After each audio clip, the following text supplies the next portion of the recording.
Mr. Marty. That's one of his favourites. He said, that one on the fourth, where you play the capo on the fourth fret. You don't write them all like that, but but that one was good.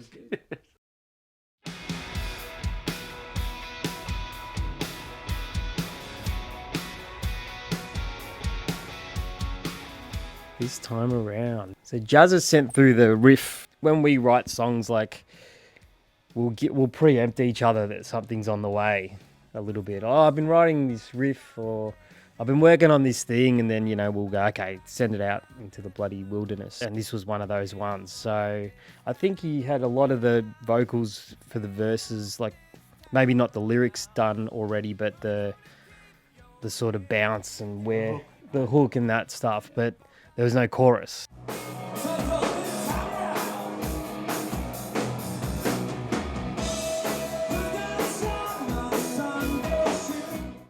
I'd been listening to a lot of Gaslight Anthem, actually. And again, I thought, oh man, I'm ripping this off. But I sent it back to him with the chorus.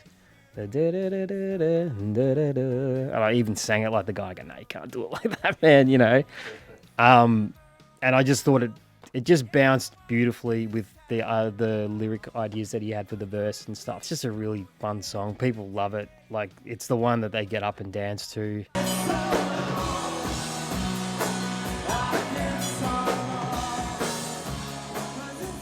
I mean, you could probably elaborate on what the verse lyrics are about, but I suppose that from what I read that he'd given me, it was kind of like a guy putting his heart out there, wearing his heart on the sleeve about something. So I just sort of matched it with the chorus, and beautiful harmonies that these two boys do live as well.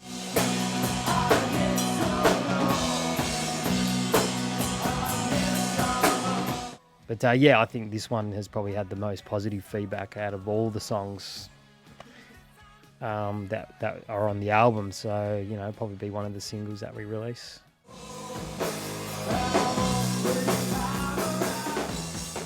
On the lyric was it was about someone pushing back on I think it was sort of relationship focused. Not that I take things from my relationship, but I think I try to put myself in situations that I may have seen somebody in that situation, and I think, oh well, how would I deal with that myself?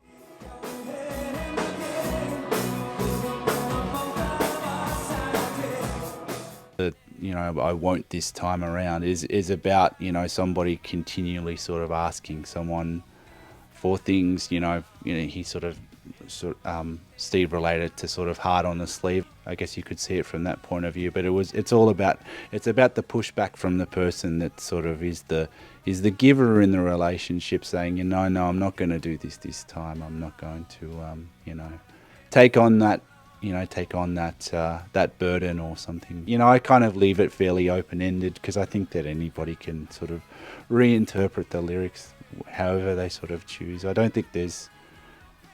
wouldn't say that it follows a specific story.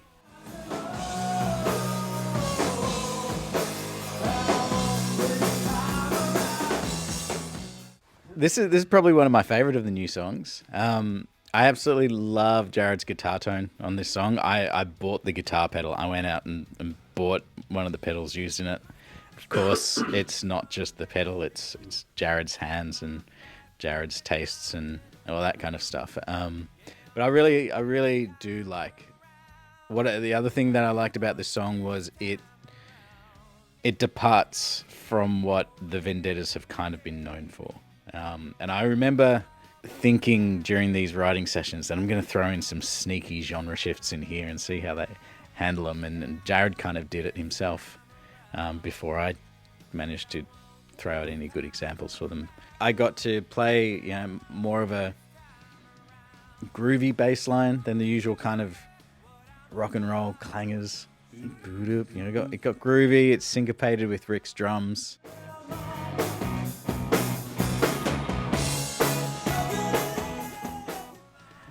And Jared's guitar rhythm. The chorus is just big and open. It's a nice sing-along. By far, this is one of my favourite songs. Mostly because of the guitar sound. And that inspiration carries on to inspire you to write your own bits and to do it justice.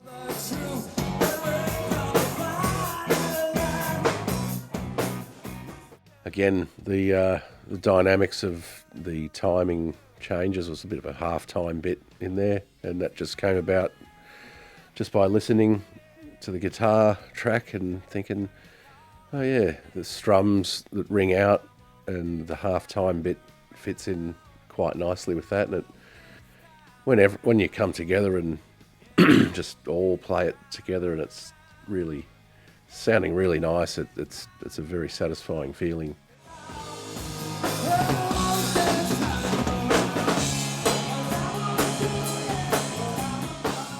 There's a bit of an open hi-hat with the accented staccato-y notes there, and that works well, and especially since it's only us two playing it at the time in the intro.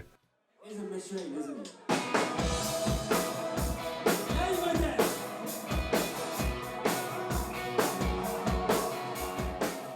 Gives a lot of space, so in saying that, those accented notes sort of jump out at you a bit more, I feel.